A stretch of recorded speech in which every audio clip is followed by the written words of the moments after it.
wajah mereka saat mereka melakukan ibadah. Banyak wanita dan anak-anak juga dengan cepat bergegas, diam-diam berdoa agar kerabat yang akan pergi berburu kembali dengan selamat. Pegunungan itu terlalu berbahaya.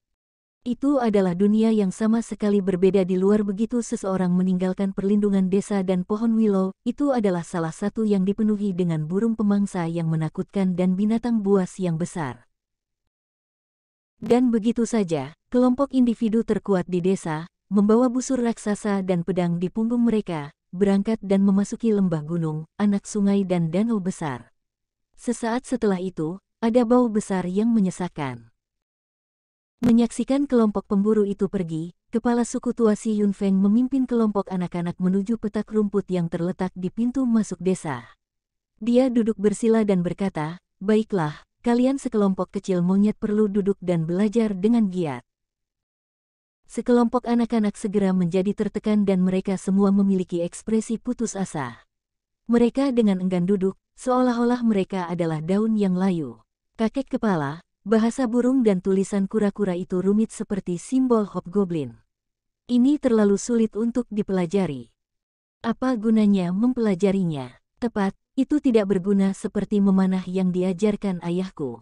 Kelompok anak-anak semuanya memiliki ekspresi masam di wajah mereka, dan mereka semua merasa bertentangan.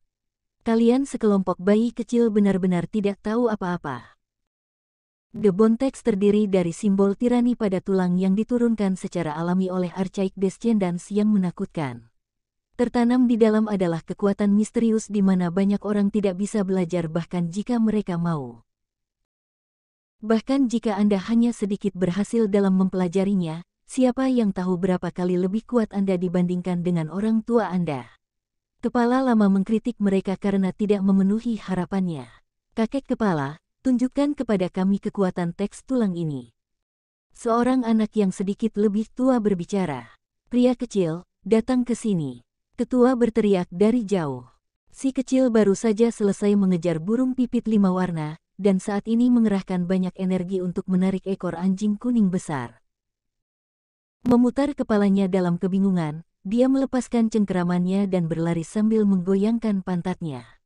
Membuka matanya yang besar dan cerah, dia berkata, "Kakek, apa yang kamu butuhkan?" "Saya ingin Anda menggunakan hal-hal yang saya ajarkan dari teks tulang," kata Si Yunfeng. "Baik." Si kecil sangat patuh, dan mengulurkan kedua tangan kecilnya. Dia menutup mulutnya, dan seluruh tubuhnya terus-menerus menggunakan energi, menyebabkan wajah kecilnya menjadi merah. Dengan suara weng, telapak tangannya memancarkan cahaya terang, dan karakter aneh muncul. Itu tampak seperti terbuat dari logam yang dicor, dan memiliki kilau logam. Segera setelah itu muncul di sisi lain juga. Si kecil berjalan beberapa langkah, dan mengangkat batu yang lebih tinggi darinya.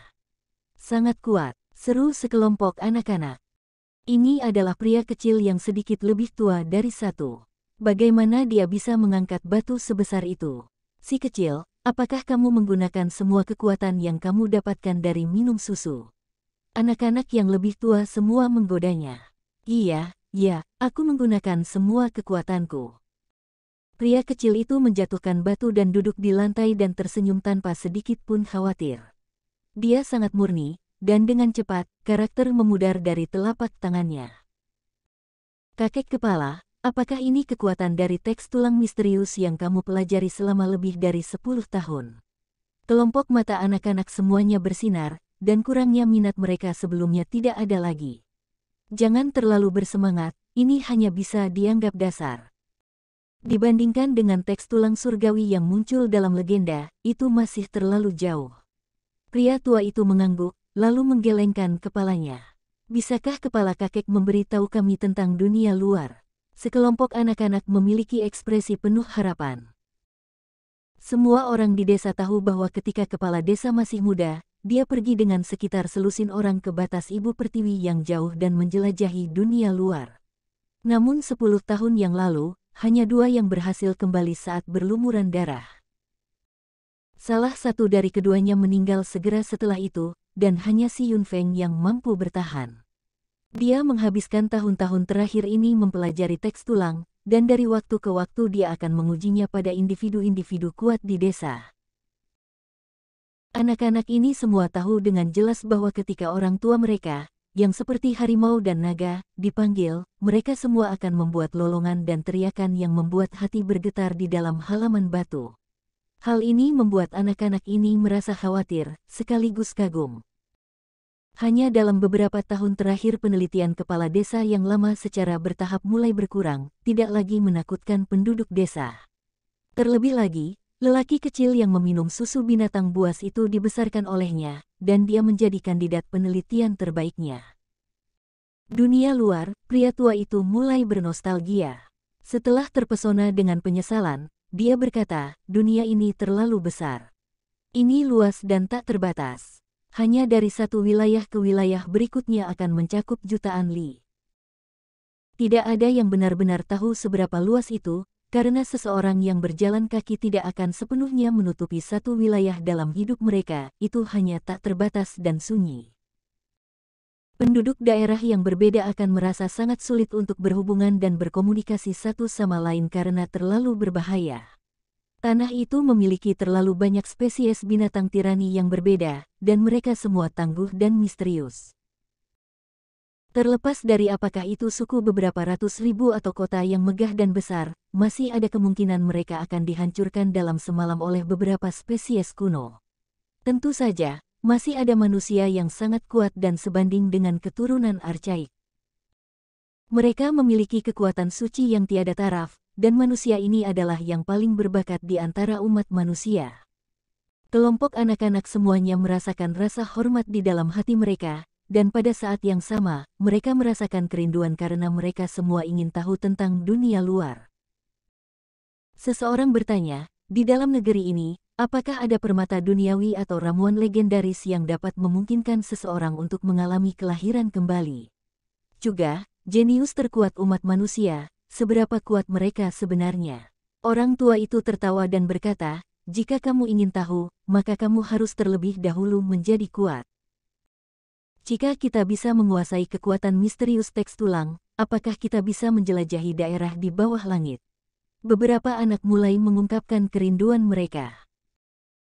Si Yunfeng mengelus kepala seorang anak sebelum berkata, tidak menyebutkan daerah lain, siapapun yang dapat melakukan perjalanan melintasi setengah dari wilayah ini sudah bisa dianggap luar biasa. Semua anak tercengang. Yang bisa saya lakukan hanyalah membimbing Anda menuju jalan yang benar, namun, di mana Anda berakhir pada akhirnya akan bergantung pada Anda. Hal-hal yang telah saya ajarkan kepada Anda tidak boleh kalah dengan hal-hal yang diajarkan kepada anak-anak dengan usia yang sama di dunia luar. Ketika lelaki tua itu menyelesaikan apa yang dia katakan, matanya menunjukkan cahaya yang berbeda, dan dia menggosok tulang giok yang eksotis di dadanya. Rombongan anak-anak yang duduk melingkar mengelilingi ketua tua itu akhirnya berkonsentrasi dan mulai fokus pada ceramah. Baru pada siang hari mereka akhirnya bubar. Ini terlalu sulit. Chief sebenarnya mengatakan bahwa dibutuhkan beberapa tahun untuk bonteks untuk sedikit memasuki tubuh seseorang. Selain itu, kebanyakan orang tidak akan pernah berhasil. Tapi pria kecil seukuran kacang itu benar-benar melakukannya. Pria kecil itu dengan polos mengedipkan matanya, dan sekali lagi mulai menarik ekor anjing kuning besar itu, dan anjing kuning besar itu mulai menggonggong dengan polos. Matahari mulai terbenam di barat, dan di bawah pancaran sinar matahari terbenam, seluruh desa batu terinfeksi dengan lapisan emas samar kecemerlangan. Di kejauhan, berbagai kera dan singa berteriak, dan sejumlah besar rumah batu pada saat ini seperti kuil kuno yang suci, suci dan damai.